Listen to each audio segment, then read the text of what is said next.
Have you ever noticed how some people act differently around you? Not because of anything you said, but because of who you are. There's a tension you can feel, a quiet discomfort that appears when your confidence, your honesty, or simply your presence exposes something they try to hide. You didn't choose to trigger them, but you do. And the strangest part is this: their envy doesn't look like envy. It looks like silence when you succeed. It looks like forced smiles, subtle sarcasm, or suddenly distant behavior. Some pretend to support you, yet something in their energy reveals the truth. They don't want your failure, they want you smaller. In this video, you'll finally understand why this happens. Nietzsche knew that people envy not what you have, but what they lack. Your strength reveals their weakness. Your clarity exposes their confusion, and your growth reminds them of their stagnation. By the end, you'll know exactly how to identify hidden envy and how to rise above the people quietly threatened by your light. Most people imagine envy as something loud: jealousy, competition, hostility. But Nietzsche says the most dangerous envy is quiet, the kind that hides behind politeness. It appears when someone congratulates you with their mouth, but their eyes look away. You feel the truth before you can explain it. You've met this person, the one who changes when you talk about a new goal or victory. Their tone shifts, the room gets heavier. They say that's great, but there's a bitterness underneath. It's not what you achieved that disturbs them, it's what your achievement says about their inaction. Sometimes envy looks like distance. Someone you thought supported you slowly pulls away the moment your life starts improving. They don't argue, they don't attack, they just stop showing up. To them, your growth is a reminder of all the places they stayed behind. Other times it looks like subtle sabotage. They phrase their doubt as concern. They give advice that makes you smaller. They make comments that seem harmless, but are designed to puncture your confidence. Are you sure you can handle that?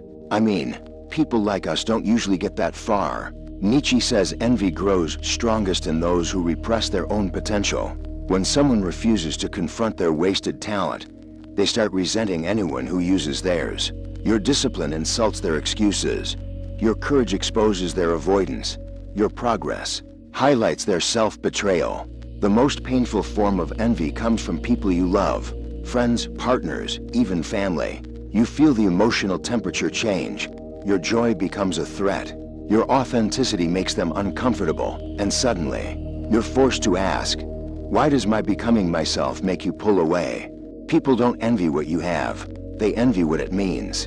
Nietzsche said envy is a confession of inadequacy, a silent admission that someone else is living the life they refuse to pursue.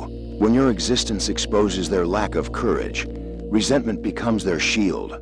Envy appears when your presence forces someone to confront the gap between who they are and who they could be. You didn't offend them, their unrealized potential did. Your consistency highlights their chaos. Your clarity exposes their confusion. Your progress magnifies their stagnation. Envious people compare themselves constantly, not consciously, but instinctively. When you speak, they're not listening, they're measuring. They watch your confidence and wonder why they don't have it. They see your opportunities and feel punished by life for never risking anything. Most people envy not your success, but your inner traits, your discipline, your calm, your ability to endure what they avoid. They envy your resilience because it reminds them how easily they break. They envy your independence because they feel trapped inside their dependencies. Sometimes envy forms because you represent a version of them they abandoned. You are a living reminder of a dream they betrayed. You kept going when they quit. You evolved while they clung to familiar misery. And every step you take forward reopens their old wounds. The cruel irony is that your light irritates those who refuse to ignite their own. They want your results without embracing your sacrifices. They want your peace without facing their shadows. They want your strength without surviving your battles. Envy is the pain of realizing they never tried. Some envious people look harmless. Nietzsche said the most dangerous resentment comes from those who smile while quietly hoping you fail. They don't act like enemies. They act like friends who can't stand your evolution. Their envy hides under warmth, concern, and subtle discomfort. One of the most common is the friendly underminer. They support you publicly, but diminish you privately. They say things like "don't aim too high," Or not everyone gets lucky. It sounds like advice, but it's a leash, a way of keeping you at a size they can tolerate. Then there is the silent competitor. They pretend not to care about comparison. Yet everything becomes a rivalry they never admit. If you succeed, they feel defeated. If you change, they feel abandoned. You didn't start a competition. Your growth activated a game they were already losing. You'll also recognize the moral judge. When envy consumes them, they disguise resentment as virtue. They attack your ambition with phrases like "be humble," or "you're too focused on yourself." They don't want justice, they want justification for their stagnation. Nietzsche warned.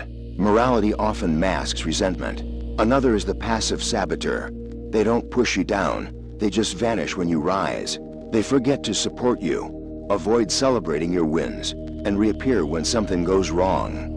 Failure makes them feel safe again. Your limitation keeps them comfortable.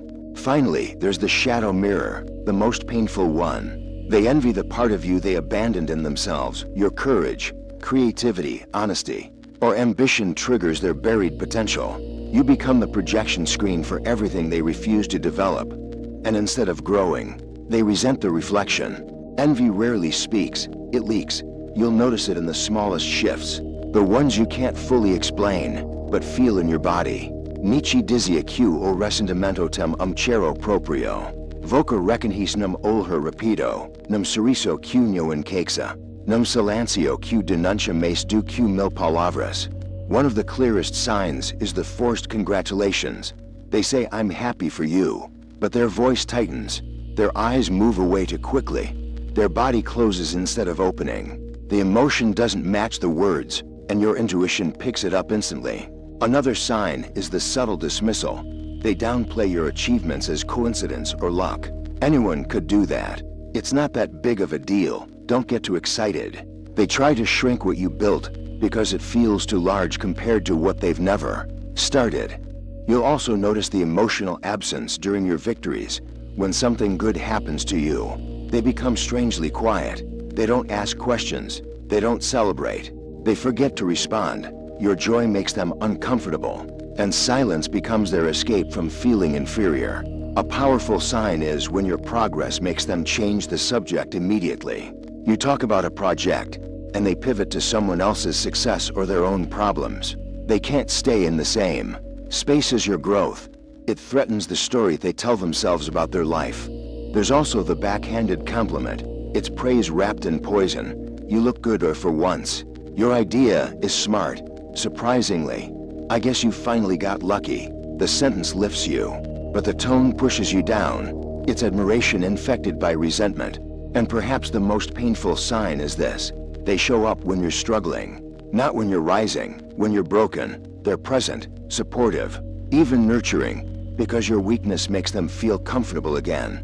But when you shine, they disappear. Your success feels like their failure. Nietzsche believed most people don't want truth. They want comfort. And nothing is more uncomfortable than watching someone close to them rise. Your growth forces them to confront the parts of themselves they've abandoned. It exposes their fear, their laziness, their excuses. Envious people need you small, because your expansion threatens the fragile equilibrium of their identity. As long as you remain familiar, predictable, and non-threatening, they can avoid confronting their own stagnation. But the moment you grow, they lose the illusion that all of you were on the same path. When you evolve, you become a mirror they didn't ask for. They see your discipline and remember their procrastination. They see your courage and feel their avoidance. They see your ambition and face their resignation. You didn't attack them, you awakened their shame. Nietzsche called these people the herd, those who choose safety over transformation. They don't hate your success, they resent what it reveals about their choices. In their worldview, your growth becomes an insult to their comfort, so they moralize it. They call you arrogant, selfish, or unrealistic. They need narratives that justify their inaction. If they admit your progress is real and deserved, they will also have to admit they could have done more with their own lives. That is unbearable to the ego, so they rewrite the story. You got lucky, you changed, you think you're better. In truth, they don't want you to fall. They just want you to stay at a height they can handle. A version of you that doesn't challenge their limitations. a version of you that keeps their excuses alive. Your success doesn't harm them, but it destroys the story they tell themselves about who they are. Nietzsche warned that when people can't match your strength, they will attack it through morality. They disguise resentment as virtue. They criticize you not because you're wrong, but because your courage exposes their cowardice. So they turn your power into a problem to protect their pride. You'll hear things like, "You're too ambitious, you've changed. Don't forget where you came from." These are not moral opinions, they're emotional defenses. Your evolution threatens the identity they built on predictability and control. By labeling you, they keep themselves safe. Envious people love to wear the mask of concern. They frame their jealousy as caution. "I'm just trying to keep you grounded. I don't want you to get hurt. You should be more realistic." But realism is not their goal. Limiting you is. Your dreams shine too brightly for eyes accustomed to darkness. Nietzsche said morality can be weaponized by the weak to control the strong. Instead of rising to your level, they try to pull you down to theirs. They redefine your confidence as arrogance, your independence as selfishness, your freedom as irresponsibility, because it's easier than changing themselves. Their judgment usually targets the trait they lack most. They call your boldness dangerous because they never dared. They call your clarity harsh because they live in confusion. They call your authenticity inappropriate because they fear their own truth. Their criticism is a confession. And the cruelest part is this: the more you grow, the more wrong you become in their narrative. Not because you are wrong, but because your existence challenges the moral order they built to excuse their inaction. Your light disrupts their comfort, so they hide their envy behind virtue. The most dangerous part of hidden envy isn't what they feel, it's what it makes you become. Nietzsche warned that the strong often suffer not from enemies, but from the emotional weight of those who pretend to care. You begin to question your light because others flinch when it shines. Over time, you start shrinking yourself to stay acceptable. You talk less about your victories. You hide your progress. You dim your ambition so nobody feels threatened. You become smaller, quieter, safer, not because you want to, but because their discomfort conditioned you. You'll notice that you lower your standards just to avoid their judgment. You celebrate privately because sharing your happiness feels like bragging. You start believing that wanting more is selfish, that dreaming big is arrogant. Their insecurity becomes your inner voice. This is the psychological trap. You mistake resentment for guidance. Their criticism sounds like wisdom, their doubt sounds like caution, and their discomfort becomes your guilt. You absorb their limitations as if they were your own. You betray your potential to preserve their comfort. Nietzsche said the soul becomes sick when it bends for too long. When you shrink yourself to fit into someone else's small world, your spirit fractures. You feel internally split. The part of you that wants to rise, and the part afraid of losing love by doing so. You begin living between two selves. And the worst part, you start resenting yourself, not for failing, but for holding back. You feel an emptiness without understanding why. It's the ache of self-betrayal, the pain of choosing acceptance over authenticity. Envious people don't just resent your growth, they train you to resent it too. Once you recognize secret envy, the first impulse is to confront, explain, or fix the situation. But Nietzsche teaches the opposite. Do not descend to justify your existence. The moment you explain your growth to someone threatened by it, you place your life beneath their interpretation. Your power begins not when you fight resentment, but when you refuse to play in its arena. You stop sharing your dreams with people who want you predictable. You stop seeking approval from those who feel smaller beside you. You stop giving access to those who only understand you when you're struggling. The greatest response to envy is silent repositioning, not distance out of anger, but distance out of clarity. You move them from inner circle to outer orbit without announcing it. You protect your energy as if it were oxygen. Not everyone gets to breathe it. Stop explaining your plans to people who don't clap for you. Your ambition is not a communal discussion. Your growth is not a group decision. The more you try to convince the envious of your intentions, the deeper they anchor in their resentment. Your honesty cannot heal someone who refuses to confront themselves. Nietzsche believed that independence is the ultimate revenge. When you stop shrinking to be tolerated, your presence becomes ungovernable. Your silence becomes strength. Your boundaries become a declaration. I will not make myself small to fit your comfort zone. And here's the hardest truth. You will lose people on this path, not because you failed them, but because you stopped dimming your light for them. When the higher individual rises, the herd pulls away. Let them. Some people can only love the version of you that doesn't threaten their self-image. Most people collapse under envy because they internalize it.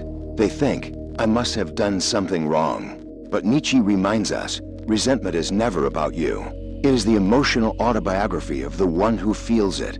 You are the trigger, not the cause. You do not carry the burden of their wounded pride. Detachment begins when you stop confusing someone else's discomfort with your duty. You're not required to soften your strengths to soothe fragile egos. You don't need to dim your confidence to make others feel secure. Their fear of your growth is not your problem to solve. It is their mirror to face.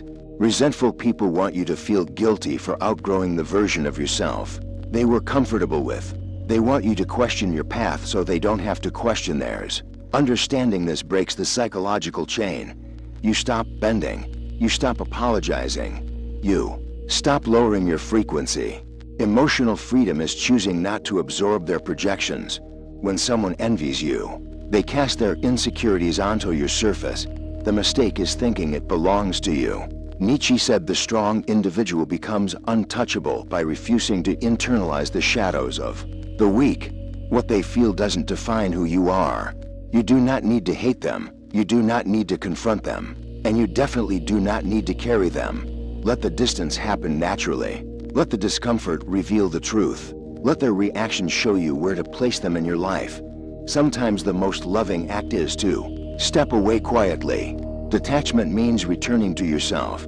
You reclaim the parts of you that you muted to be tolerated. You realign with the life that was calling you before envy tried to shrink it. And you understand a hard but liberating truth. Your existence will always offend those who gave up on theirs. Nietzsche believed the greatest suffering comes from misunderstanding ourselves. When you notice envy around you, the mind asks, did I cause this? But the deeper question is, why do I feel guilty for growing? This guilt is the residue of living too long among people who benefited from your smallness. Envy forces you to confront a painful truth. You can't be both authentic and universally liked. If your growth threatens someone, it's because your evolution broke the agreement you never agreed to. The silent contract of staying small. They expected you to remain predictable. You chose to become real. This is where the inner conflict begins. Part of you wants to rise. Part wants to stay soft so others don't feel threatened. Nietzsche calls this the tension between the higher self and the herd self. You feel torn not because you're wrong, but porque está abandonando uma versão antiga de si mesmo. The real question isn't, why do they envy me? It's, why do I still feel responsible for their feelings?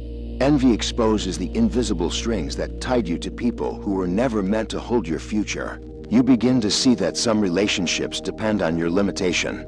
Nietzsche says liberation begins when you stop seeking permission, when you stop negotiating with resentment, when you stop justifying your instincts. In accepting that not everyone can follow your path, you finally understand you were never meant to fit into a world built by those who fear becoming themselves. And this is the turning point. You stop dimming your potential to make others feel safe.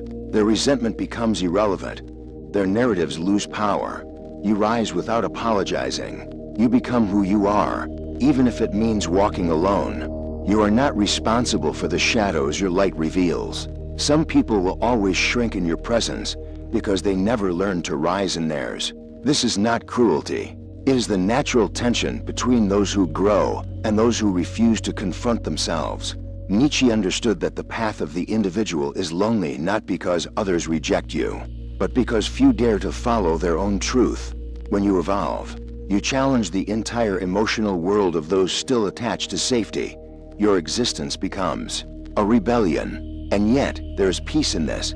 You realize you don't need validation to walk your path. You don't need universal support to become whole. Some will envy you. Some will misunderstand you. Some will distance themselves. But none of this touches your essence. Your growth is your responsibility alone. There will always be people who want you muted, not because you're loud, but because your authenticity makes their silence unbearable. There will always be people who want you small, not because you're too big, but because they fear rising with you. This is not your burden. The truth is simple. Your evolution will be offensive to those who stopped evolving. Your courage will feel threatening to those who chose comfort. Your authenticity will feel dangerous to those who live in masks, and your light will feel blinding to those who abandon their own. Walk anyway, shine anyway, rise anyway, because Nietzsche's final message is this: you were never born to be acceptable. You were born to be undeniable.